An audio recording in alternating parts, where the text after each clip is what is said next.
अस्सलाम वालेकुम व्यूअर्स। आड़ू एक ऐसा फल है जो जिस्म में कुव्वत मुदाफ़त पैदा करने के साथ साथ जिस्म में बढ़ते हुए कोलेस्ट्रॉल को भी कंट्रोल करता है, जिस्म को ताकत देता है। जुद हजम फल है और इसको खाने के साथ साथ अगर इसका जूस बना लिया जाए तो क्या ही बात है। तो आज हम इसी तरह की रेसिपी के साथ हाजिर हैं।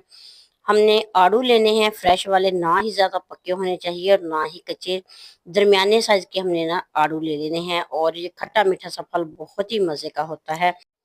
सबसे पहले हमने आलू को 2 से 3 दफ़ा साफ पानी में धोना है, क्योंकि इनके ऊपर मिट्टी वगैरह होती है। धोने के बाद हम इनको ना छोटे छोटे पीस में कर लेंगे, तो इनका छिलका उतारने की ज़रूरत भी नहीं है। अगर आप चाहें तो थोड़ा सा इस तरीके से छिलका उतार भी सकते हैं, क्योंकि आलू हमारे छोटे साइज़ के हैं, इसलिए हम छिलके समेत ही इनको ना काट लेंगे। इसके साथ ये होगा कि जब हम जूस बनाएंगे तो बाद में इसको छान लेंगे, कोई मसला भी नहीं होगा। और छिलके के अंदर जो विटामिन वगैरह होते हैं ना, वो भी जूस के अंदर ही आ जाएंगे, इसलिए हमने बगैर छीले ही काट लिए थे काफ़ी सारे। इसमें चीनी हस्बे जायका शामिल करेंगे, ब्लेंडर जग में सारी चीज़ें डाल लेंगे, थोड़ा सा काला नमक शामिल करेंगे, सफ़ेद नमक शामिल करेंगे, काफ़ी सारी इसमें बर्फ़ शामिल करेंगे, क्योंकि गर्मी बहुत ज़्यादा, ठंडे ठंडे मशरूब बहुत अच्छे लगते हैं। तो इसमें पानी 2 गिलास शामिल करेंगे और अच्छे तरीके से हम इसको ब्लेंड करके इसका जूस बना लेंगे। तो ये वाला आड़ू का जूस इतना हाजमेदार होता है कि ये भूख को बढ़ाता है और जिसमें कुव्वत वदाफत को पूरा करता है, गर्मी से बचाता है, मैदे और जिगर को ठंडक देता है।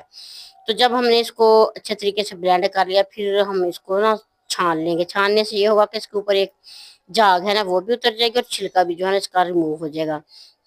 तो फिर अगर हमने ज़्यादा ठंडा करना हुआ, गिलास में थोड़ी सी बर्फ़ और शामिल कर लेंगे और थोड़े से इसमें आड़ू के चंक्स भी डाल देंगे और साथ ही आड़ू का जूस इसमें शामिल कर देंगे। तो लीजिए, हमारा आड़ू का मज़ेदार सा जूस तैयार हो चुका है। अगर आपको ये रेसिपी ज़रा सी भी अच्छी लगे तो अपने प्यारा सा कमेंट ज़रूर करना है।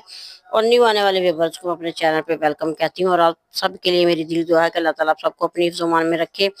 तो जो न्यू व्यूवर्स आए हैं उनसे एक और रिक्वेस्ट है कि प्लीज चैनल को सब्सक्राइब करने के साथ साथ बेल आइकन जरूर प्रेस किया करें, ताकि हर नई आने वाली वीडियो का नोटिफिकेशन आप सबको मिलता रहे। नेक दुआ नेक तमन्नाओं के साथ, अल्लाह हाफिज।